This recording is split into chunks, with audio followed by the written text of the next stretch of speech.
Hi guys, how y'all doing? This story is so funny to me. Funny and sad. Funny and sad. Um, I did not know that I was dating a narcissist. I didn't know what that was. It's just funny. I I I didn't even know what that was until it felt so different than all my past relationships, right? Like before and so on and so on. But I was married for 15 years and was with my husband for 20. And he didn't show that sign and like the past boyfriends before him, They didn't show that. It was just a different feeling. I didn't know what it was because I didn't know nothing about that. I didn't look into that.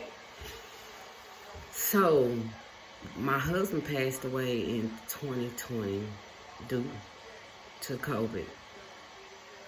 And I was lost. I mean, I was really lost. It was tragic on top of trauma. And I was like, I'm not going to date nobody. I'm not dating nobody. Like, I wasn't planning on dating nobody, My family was trying to get me out. Well, they was getting me out and taking me to clubs. And when a male used to walk up on me, I used to say, my husband just died. Because I was just in that state of mind. I was just staying in the house, just crying every day, listening to music, church music and stuff like that. And every time I got out, I was just like, my husband just died. And, they were like, oh, I'm sorry. And, they'll walk off or whatever. Like, I don't know what I was doing. That's where my mind was. It was just focused on that. And my family and stuff, they was like, why are you telling every guy that you meet that? And I was like, I don't know. I just want them to know. Like, I want them to know. Like, I didn't know what was going on with me, Of course, it never happened to me. So months down the line, my cousin, my mom and stuff called me to a little party they was having outside. And so I went. It's like 8 months later or something like that. And I just enjoyed myself. And then I ended up running into that dude. And when I met him, he just took me in and listened to me and was comforting me and text me, are you all right? And I was like, oh, I'm good. They made me feel some type of way. I don't know what the feeling was. I said, oh, he's really nice. That's what I thought. And I was going over his house, chilling with him. He was cooking dinner for me, and we was talking, watching TV, weeks, and, we was always together and somewhat on the phone or together at the house or whatever, at his house. So,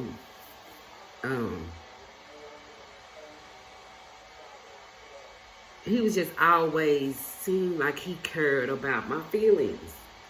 So I start opening up more, telling him about my life story, this and that, my kids, well, which I already told him about how many kids I had and stuff like that. And I was just telling him about my kid's father and somewhat a little something. It was just, he was just getting me to open up, and I was opening up more. He got me to start eating again because I had lost my appetite. When my husband passed, I wasn't eating. I was eating one time a day or maybe a little snack, and that's it. I wasn't eating.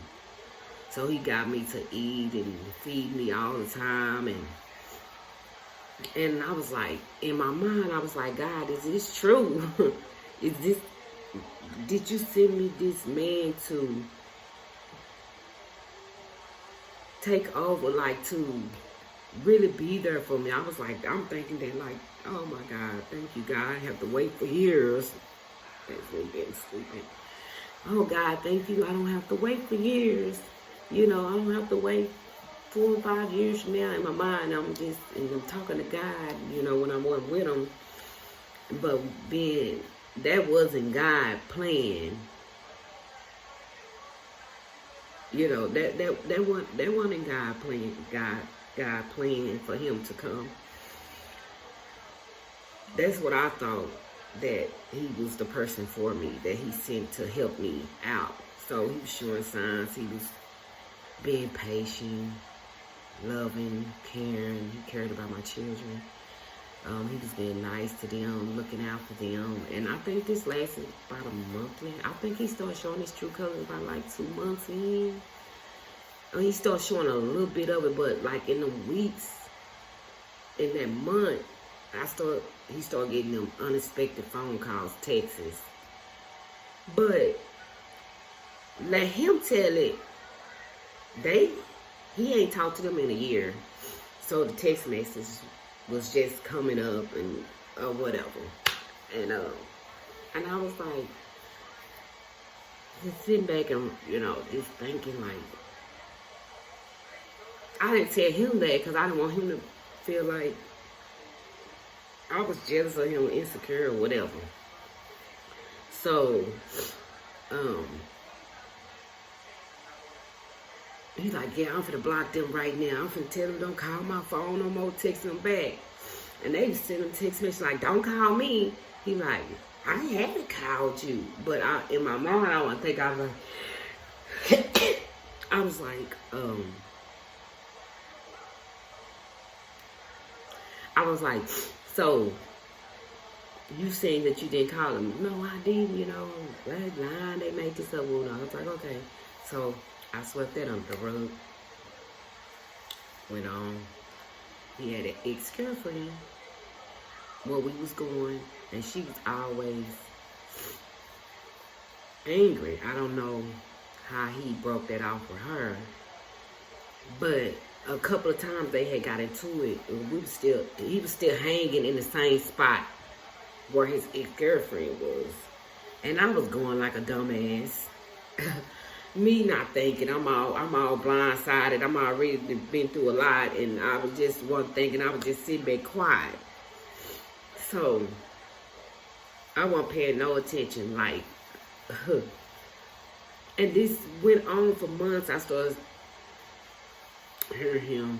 He be thinking that I'm sitting in the car. I'm hearing him talking to other people.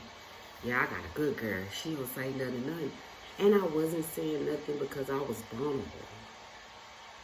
I was like, okay, I don't know why I wasn't saying nothing. I don't know. Like, I wasn't saying nothing.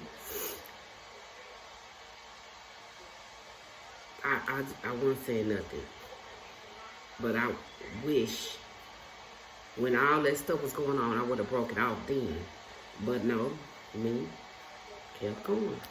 So here was these good incidents going on. It was like verbal abuse or something like that. Mental abuse. He didn't fight on women's, but he mental abuse you, verbally abuse you. So he used to come in, say little smart little stuff, and I used to be watching TV like I didn't hear him, or I'd be like, oh, what's wrong, you know? And he'll look at me crazy and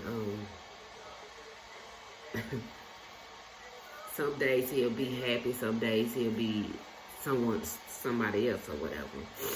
So I'm looking over there, sweeping it on the rug. I used to get fixed up, put my makeup on, do my hair, make sure I'm nice when I go out with him to represent him or whatever. Shit, I don't know.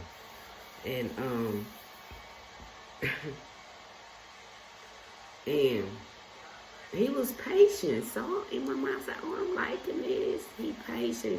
He ain't fussing at me, telling me to hurry up and rushing me. I'm liking this. Okay, God, you know, you did your thing. You know, I'm thinking like, yeah, you did your thing. And I leave with him. We go out and have a little fun or whatever. I was like, oh, he wanna, he wanna have fun, and he likes to have fun, and I like that in a man, because I like to have my fun too, and with my man or whatever. And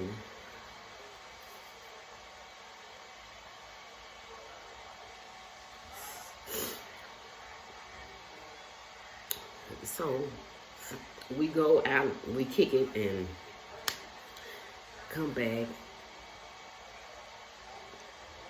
go to sleep, whatever, wake up, doing his working, whatever, come back, and some days he be in a good mood, like I said, and some days no.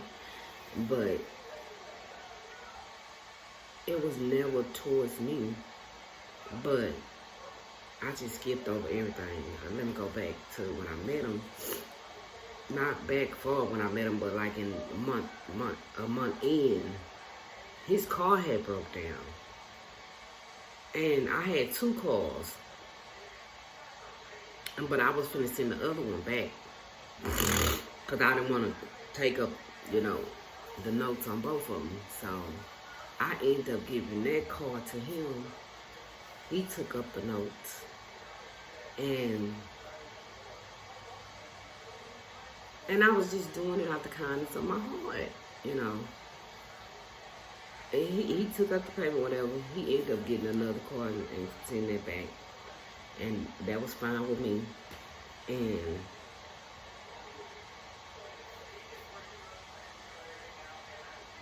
we was chilling from there and whatever, this and that. So I was telling him I don't want any more kids, and he's like, I had no baby in such and such years, and I was like, good, good. Like, I'm not ready for that yet. I'm not ready for kids, period. I've had enough, sure, my bunch. And my chest was hurting, and I ended up going to the hospital, and they came, they checked my chest. Well, before they gave me an x-ray, they had to get urine to make sure I wasn't pregnant and all that. And they did that, came back negative and all that. But then, too, they ran my blood, too. And then, bingo, I was pregnant. So the doctor came in. She said, we have good news. And your blood work came back good, but also you pregnant. I was like, oh my God. And I just busted out, started crying. I was crying real bad or whatever. And I was like, oh my God, what I'm going to do? And the doctor sat down and rubbed my back like, if it good news or bad news? Like, what's going on, And I was like, she's like, the father don't want a baby? Or what's going on? Like, because I was crying so bad because I wasn't ready mentally to have another baby. So I just cried and cried and cried, and I was just crying on the phone to him. I was crying. He's like, it's going to be all right. It's going to be all right. It's going to be all right. And he's like, I got you. We'll do this. My family. We'll do this. Like this and that. And I got a good family. They love kids. They'll help you. But then, too, I was trying to sneak and get an abortion, but I didn't. I cried when they said I couldn't get an abortion because it was just too high. And I think they had stopped doing abortions to the corner or whatever. I don't know. So he just made all these promises that was broken. So, and I'm crying, and then he kind of snapped on me like, I don't condone and all that abortion. I don't condone it. I said, okay, that's fine. So he's like, don't worry about it. But I started seeing the difference. He has started kind of snapping on me, changing on me or whatever. And it was like I was started putting out more than he was. It was like he cared about everybody else around us than me. It was like nothing. I can dress up to the T, makeup, lashes looking good, and it's still like he was not focused on me. Like he was looking at everybody else. They was like, they weren't, I don't hate on nobody, but they weren't looking good. They was looking regular. Like they was just looking, I was overdoing myself or something. So,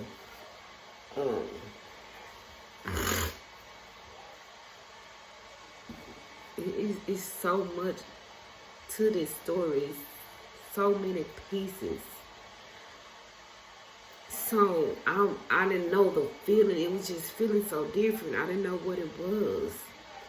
He always was telling me that he loved me, but didn't have the actions behind it.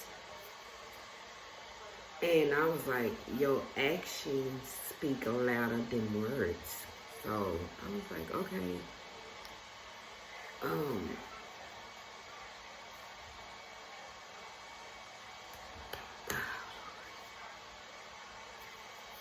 Whew, man. So before we got together, I was meditating and doing sage and praying, and I still do that to this day. I still pray, but I cut the meditation out because of him, and my saging because he was like I was doing voodoo. So I said, he was telling his family that I was doing voodoo, and my place of peace is in the bathroom.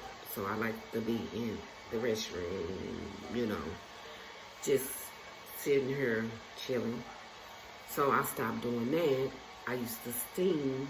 I stopped doing a lot of things because I didn't want to make him feel no type of way. So I was always wrong in a sense of things. I was always wrong when he was doing a lot. Like his ex-girlfriend used to come show me texts that he was still texting her. And he was like, she lying. They be out there arguing in front of me, and cause he trying to prove his point that she's lying, which I didn't think that she was lying. I knew she was telling the truth.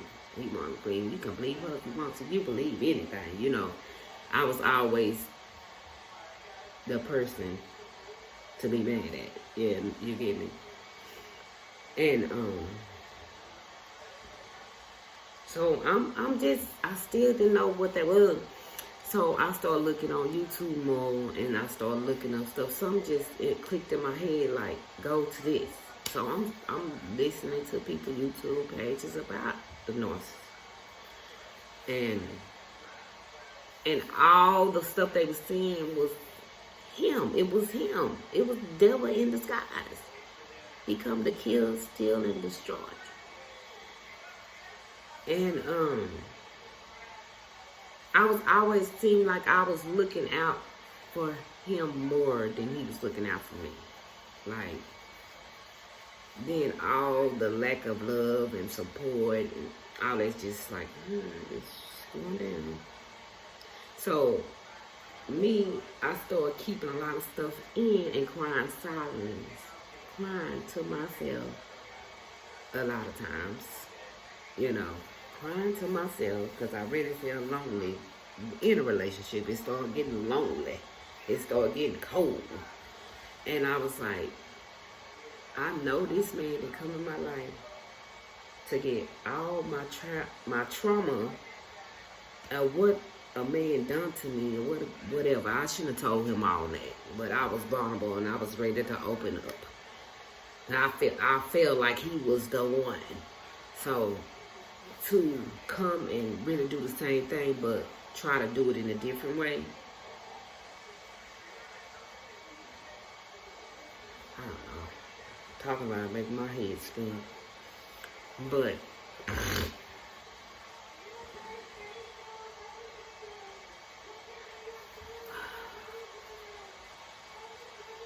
I'm gonna have to tell y'all the rest tomorrow because I gotta get everything together because This is a long process, baby. I would cry so much. I just can't even shed a tear no more. Like, I don't want to keep sharing. I don't want to shed a tear, cry no more. Like, it hurts. And I was like, this is another broken spot in my heart. You broke me. I was already broken. That's why they say give yourself time to heal before you jump in another relationship. This is why. Because you broke on top of broken. You broken on top of broken. Like you not healed from the last past trauma. Then you jump right in a relationship and then he do you wrong. He or she, whoever, do you wrong, and then you hurt again. There go. I'm hurt, mad, sad, and I'm all that. But it's crazy. It's really crazy.